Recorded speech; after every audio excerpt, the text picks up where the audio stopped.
तो लीजिए दोस्तों, एक और बड़ी खबर आ गई और ये खबर कहीं और से नहीं बल्कि पश्चिम बंगाल से। जी हां, वही पश्चिम बंगाल जहां पर चुनाव का माहौल इतना गर्मा चुका है कि 15-15 दिनों तक खुद देश के गृह मंत्री अमित शाह जी को रुकना पड़ रहा है, कहना पड़ रहा है कि भैया मैं इतना जल्दी पश्चिम बंगाल से जाने वाला नहीं हूं, मैं 15 दिनों तक रहूंगा, रहिए और चुनाव में पूरा जो है ताकत लगाइए, वो एक अलग मसला है।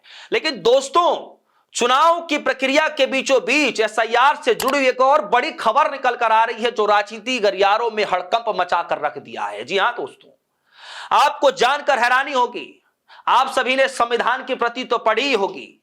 भारत के संविधान को अपनी अद्भुत कला से सजाने वाले महान कलाकार नंदलाल बोस का नाम इतिहास में बड़ा सम्मान के साथ लिया जाता रहा है और लिया जाता भी है दोस्तों। लेकिन आज आपको जानकर हैरानी होगी कि आज उसी विरासत को और उनके परिवार से जुड़े हुए उनके परिवार के ही लोगों के नाम वोटर लिस्ट से गायब हो चुका है।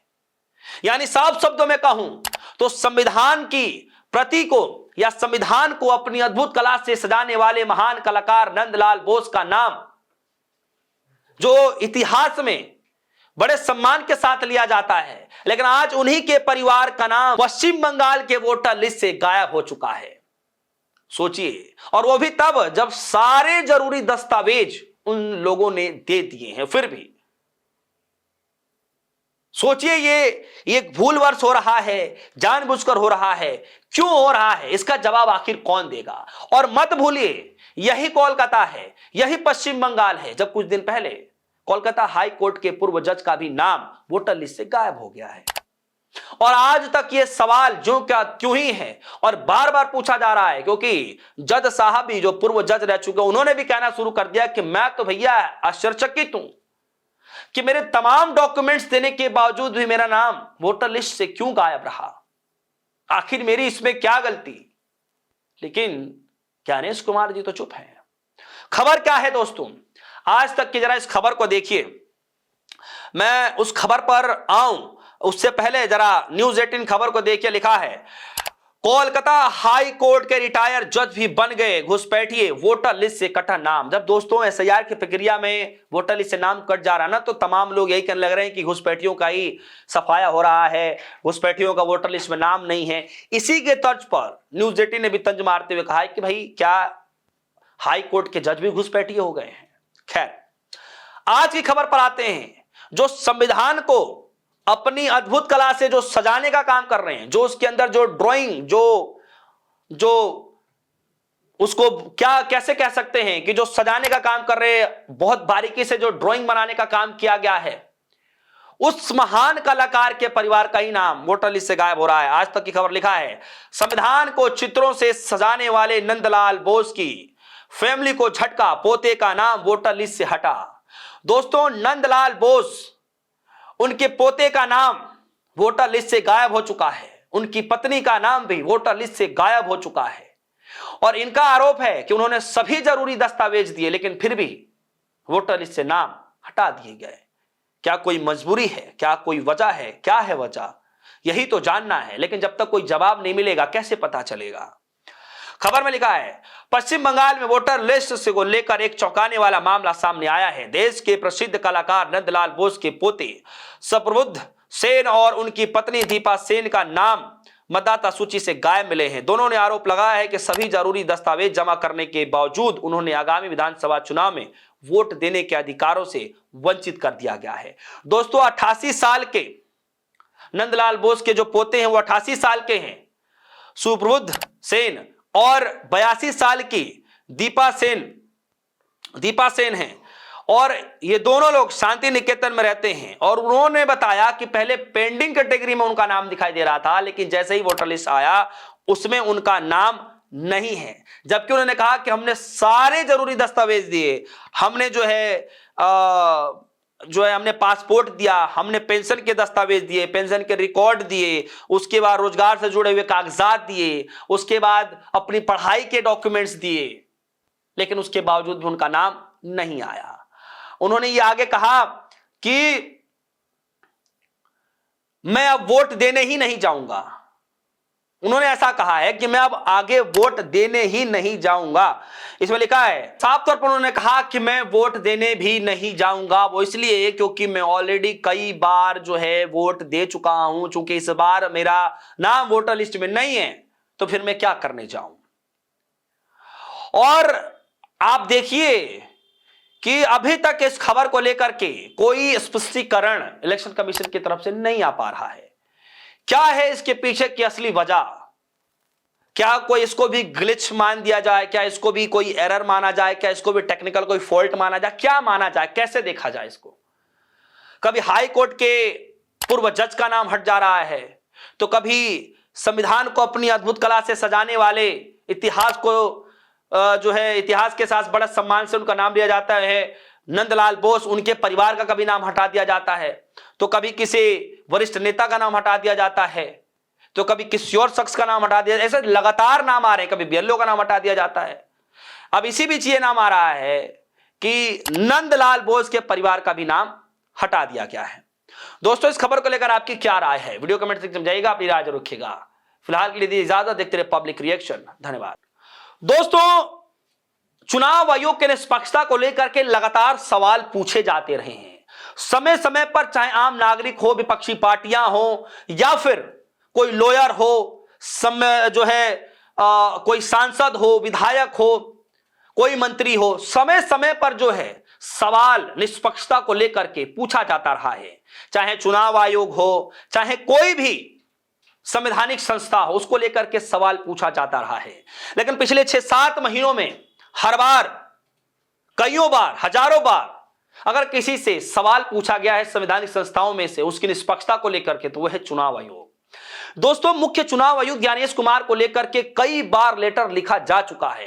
राहुल गांधी ने 1 नहीं 2 नहीं बल्कि 3-3 बार बड़ी प्रेस कॉन्फ्रेंस करके बड़े बड़े आरोप लगाए। ममता बनर्जी जैसी नेता, आप समझिए कि पश्चिम बंगाल की मुख्यमंत्री होने के बावजूद उनको 1-2 बार नहीं 9-9 बार लेटर लिखना पड़ता है, लेकिन कोई भी सटीक जवाब नहीं मिलता है। आज सुप्रीम कोर्ट को यह कहना पड़ रहा है कि आपको निष्पक्ष होना पड़ेगा। आप निष्पक्ष हो रहिए। आप विपक्षी पार्टियों की प्रतिक्रियाओं पर जोर ना दें। यह बात सुप्रीम कोर्ट की तरफ से कहा जा रहा है। और किसने कहा है यह बड़ा महत्वपूर्ण है, और किस टाइमिंग पर कहा है यह उससे भी बड़ा महत्वपूर्ण है। दोस्तों, आपको समझना पड़ेगा। सबसे पहले आप इस खबर के हेडलाइन को देखिए। हिंदुस्तान लाइव की खबर है और खबर की हेडलाइन है, चुनाव आयोग जैसी संस्थाओं को स्वतंत्र रूप में काम करना चाहिए, सुप्रीम कोर्ट की जज का बड़ा बयान। दोस्तों, सुप्रीम कोर्ट के जज वीवी रंगरत्ना, जस्टिस वीवी रंगरत्ना ने एक बड़ा बयान दिया है चुनाव आयोग को लेकर के कि चुनाव आयोग को निष्पक्ष रहना चाहिए, विपक्षी पार्टियों की प्रतिक्रिया पर ज्यादा जोर नहीं देना चाहिए। इस पर नया विवाद राजनीतिक गलियारों में खड़ा हो गया है दोस्तों, कि अब तक तो सिर्फ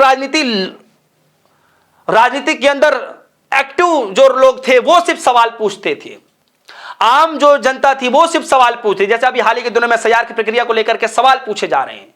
कई एक ऐसे फैमिली के नाम कट रहे हैं जिसको लेकर के लोग आश्चर्यचकित हैं कि क्या कभी जीवन में ऐसा हो जाएगा? कभी किसी ने सोचा था क्या? एग्जाम्पल के तौर पर देखिए कि कोलकाता हाई कोर्ट के पूर्व जस्टिस का ही नाम कट गया। और तो और हमारी जो संविधान है उसकी जो चित्रकला है, उसके अंदर जो चित्र बनाई गई है, उनके फैमिली के नाम काटे जा चुके हैं। सोचिए। और यहां पर अब सवाल सुप्रीम कोर्ट ने ही चुनाव आयोग पर उठाया है। क्या कुछ कहा गया है यह भी बताऊंगा, कहां पर कहा गया, रंगरत्ना जी ने क्या कुछ कहा वो भी मैं आगे बताऊंगा। लेकिन उससे पहले मैं जरा थोड़ा सा आपको पीछे लिए चलता हूं। राहुल गांधी ने, एक समय था जब 3-3 बड़ी प्रेस कॉन्फ्रेंस कर रहे थे चुनाव आयोग के खिलाफ, ज्ञानेश कुमार के खिलाफ, और कई बड़े गंभीर आरोप भी लगाए, जिंदा सबूत भी पेश किए।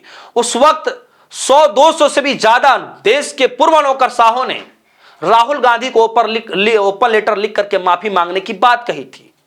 यही नहीं, दूसरा लेटर ओपन भी लिखा 272 नौकरशाहों ने, पूर्व नौकरशाहों ने, जिसमें कई बड़े सीनियर एडवोकेट्स हैं, कई ब्यूरोक्रेट्स हैं, बहुत सारे उसके अंदर लोग हैं।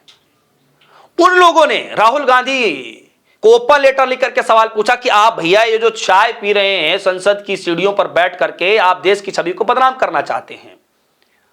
अब उन्होंने क्या सोच करके लिखा?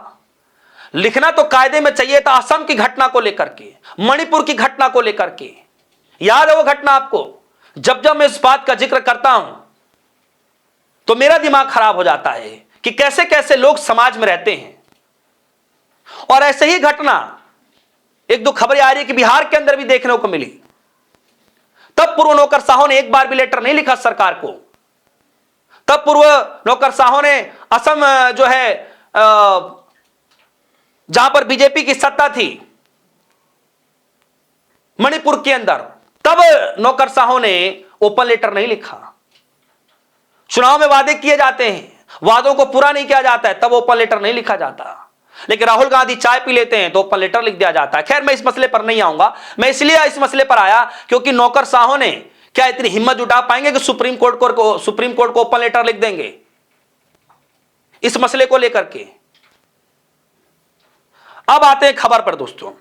खबर में लिखा है, सुप्रीम कोर्ट की जज जस्टिस वीवी रंगनाथन ने शनिवार को बड़ा बयान दिया। उन्होंने कहा कि चुनाव आयोग जैसी संस्थाओं को स्वतंत्र रूप से काम करना चाहिए और उन पर राजनीतिक प्रतिक्रियाओं का कोई असर नहीं पड़ना चाहिए।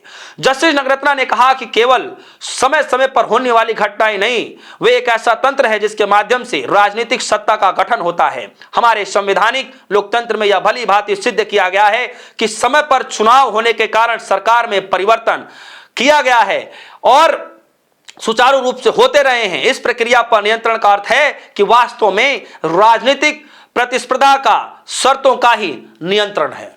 तो दोस्तों देख रहे हैं, यह बात सुप्रीम कोर्ट की तरफ से कहा जा रहा है और सुप्रीम कोर्ट में भी जस्टिस वीवी रंगनाथन जी कह रही है इस बात को।